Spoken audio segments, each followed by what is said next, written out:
Hey, this is Jamey with Stonemaier Games, and for today's video, I'm going to revisit a topic that I approached originally around 4 or 5 years ago for a video called 10 Steps to Design a Board Game.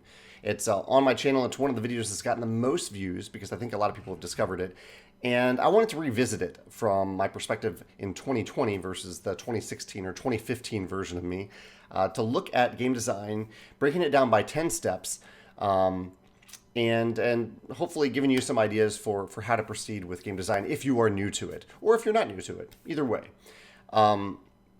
Just a quick introduction for me, in case you're not familiar with me. I am the designer of 5 published games, all of which I've published through my own company, Stonemaier Games. Most recently, there is Tapestry.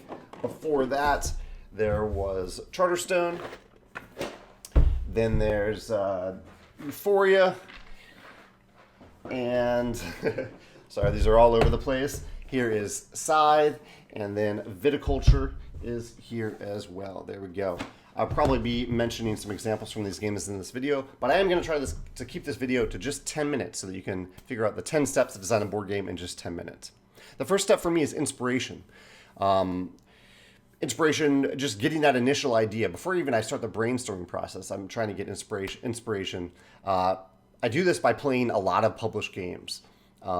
I play games that are like the games that I design. These are medium weight Euro games, but I also play a wide variety of other games because I want to get ideas from a variety of other games and have them improve the games that I'm making.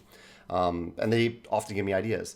I watch a lot of reviews of board games and some videos about video games and digital games because those give me ideas as well.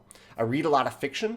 I also watch a lot of fiction. I love movies. I love fictional television shows, and especially reading gives me ideas for the worlds that I'm trying to build for games. And for all these ideas, before I even get to the brainstorming stage, which is next, I try to track them in Trello. Trello is Trello. There's links for that and anything that I'll mention in this video in the description of the video.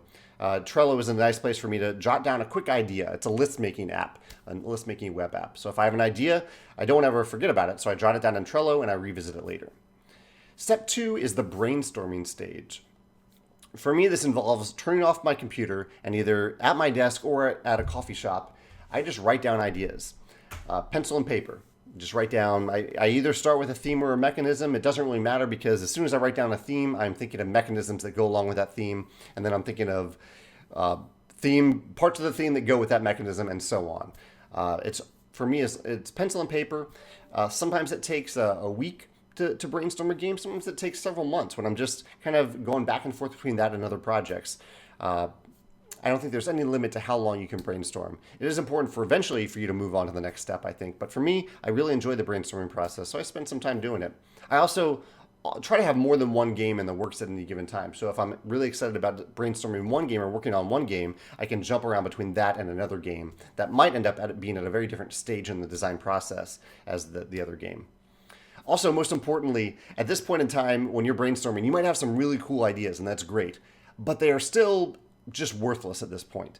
What matters is execution. So I'd recommend not keeping your ideas too close to your chest and actually just sharing them with people a little bit online, share them with friends, because they might say, hey, that exact game you just mentioned already exists. Or they might say, that doesn't exist, that sounds really exciting, work on that, I'm excited about that. That's step 2. I'm already a little behind pace here. Step 3 is market research. See what people like or dislike about the genre of game that you're designing, whether it's the mechanisms, the genre of mechanisms, or the theme itself. And this is where you can both watch review videos about games, but you can also learn from other resources. I mentioned some below in the comments. There's a podcast called Ludology. There's Board Game Geek. Board Game Geek is an amazing resource. That's a big community of gamers. And also, more recently, there's one called Board Game Atlas. These are places where you can go to discuss games and game design.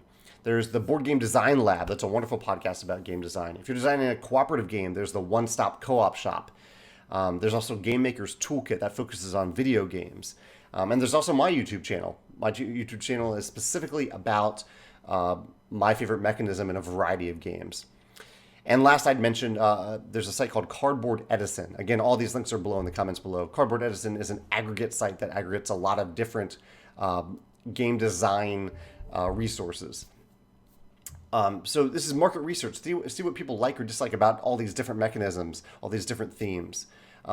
Look out there to see what has been done, what hasn't been done, and really being active in some community, whether it's Board Game Geek, Facebook, there are game design channels and groups on Facebook or on Board Game Atlas.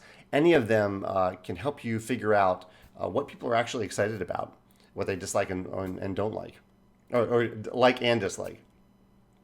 Number 4 is start making the prototype. You don't want to wait too long to make this first prototype because however it's playing out in your head, it's going to be very different than once you get it to the table with actual human players. For actually creating the prototype, there are a variety of different ways you can do it. It depends on probably the weight of the game. If it's a game that only uses 10 cards, you could jot it down on 10 pieces of paper right now and make it. But if it's a more elaborate game, you might use a program like InDesign, which is what I use. When I'm in design, when I'm in InDesign, I'm trying to think about the user experience and layout. I know those things are going to change as we actually get to the table, but I don't want those things to get in the way of the first playtest. So I am trying to put myself in the shoes of the players, of the playtesters, as I'm even designing that initial prototype. I am also thinking about things like, eventually, if this game works out, will my blind playtesters who just get digital versions of the files, are they going to be able to even make this? Will they be able to make this prototype? Also, I'd recommend a resource called gameicons.net. Again, link is below. It's game-icons.net. That's a great place to get icons that you can use for your prototype. Number 5 is, as you have that prototype ready, as you're about to move on to internal playtesting, consider constraints. Constraints like initial costs, about like what I said about, will playtesters even be able to construct this prototype in the first place? And it all comes down to like, who are you making this for? So if you're making a game that you're for an audience that is willing to pay $150, components aren't going to really limit you. But if you're trying to make this a game that might end up on the shelves of Target, then it's got to be around $30 or $40 at most. And so even from the early stages of design, you might need to start thinking about components. One thing that I do during this process, because I'm both a designer and a publisher, is that I might send Panda. I use a company called Panda Game Manufacturing. I might send them the early ideas that I have for the components just to get a rough idea for how much they're going to cost to make. So I can know, hey, it's actually possible for us to make this game and make it on a reasonable budget and sell it at a reasonable price, or not. Or maybe I need to cut this giant, awesome metal component that I thought would work, but it's going to cost way too much. So it's really nice to have those constraints from early on. Once I have that prototype, that audience in mind, I start internal playtesting. Internal playtesting for us, I have a company, and so I gather with my coworkers, and we playtest the game. That's internal playtesting. For you, if you don't have a company, that might mean that you're playtesting the game with a few, maybe family, with friends. Really like isolated local playtesting. The types of people that you don't mind sitting down with, and that they might even have a bad time with it, because they're probably not going to really enjoy that first playtest all that much. Internal playtesting, for me, I mean, I've never had a game be awesome in the first playtest. Usually it sucks, and that's okay. I'd go into it knowing that it's not going to work and that I'm going to have to change things, some of them on the fly, some of them after the playtest, and then I do it again. I continue to playtest it internally for a while. Also, I go into these internal playtests knowing that I may not have everything figured out. I may not know how the game ends, and I may be playtesting just to see, hey, what makes sense for when the game ends. But one thing I am paying attention to from the very beginning is the flow of the game. How is the game flowing from one turn to the next?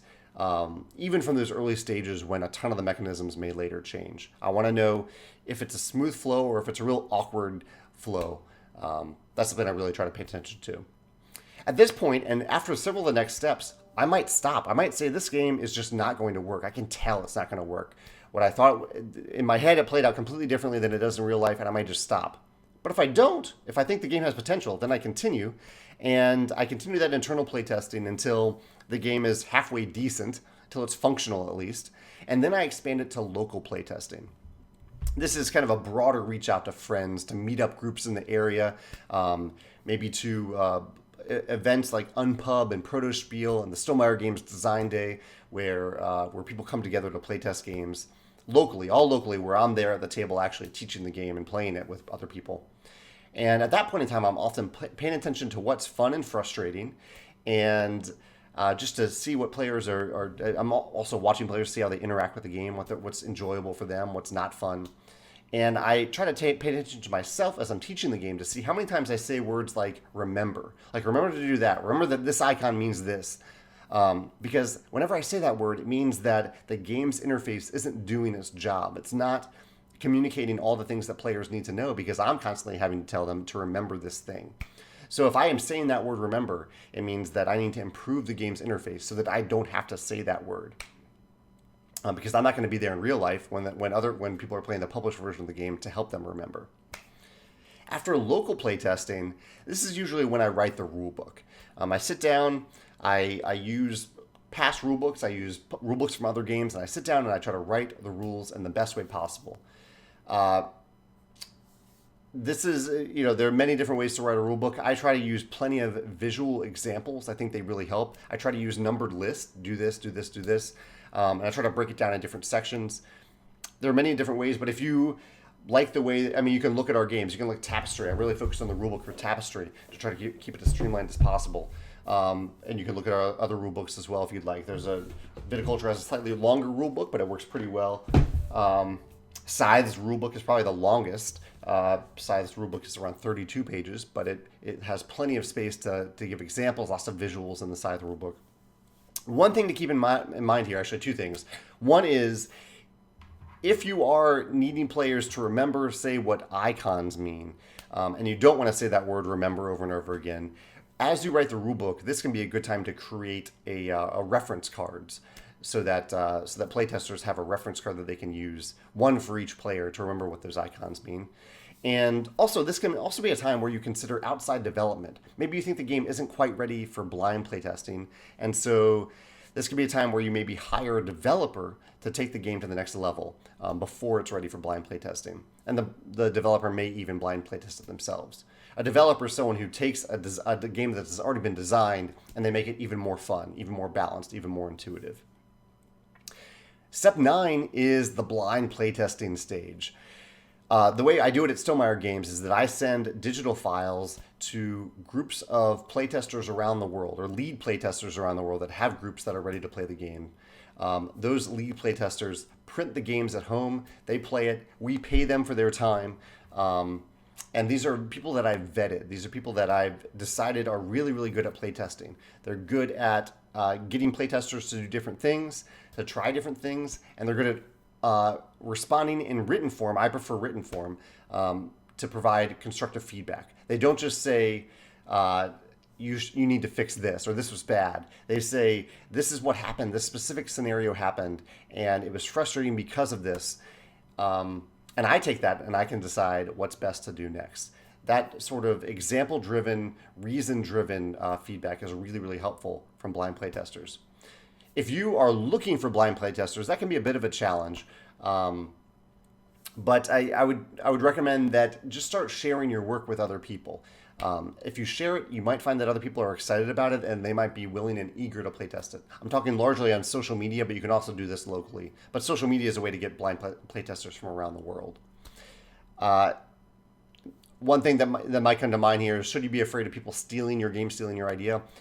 And no, actually, the best thing you can do is put it out there and share it with people, because then people can always trace it back to you. If someone else does end up somehow stealing that idea, which is extremely rare in the industry, or they steal your exact concept, you can go back and say, actually, I was talking about this way before you did. This idea originated with me. This game originated with me. You shouldn't be doing this. You shouldn't be publishing this game. That's blind playtesting, step 9. Finally, step 10 is, how do you know when it's finished? Step 10 is deciding, okay, this game is done. This is ready for me to self-publish or for me to submit to publishers. And this is a tough thing to know. When is the game actually finished? For me, I usually put our games through between 3 and 4 waves of blind playtesting. Sometimes more, sometimes less. And usually by the 3rd or 4th wave, we're getting down to the really nitty-gritty. We're trying to get it as balanced as possible. We're trying to wrap up those rules and figure out all the final little rule questions.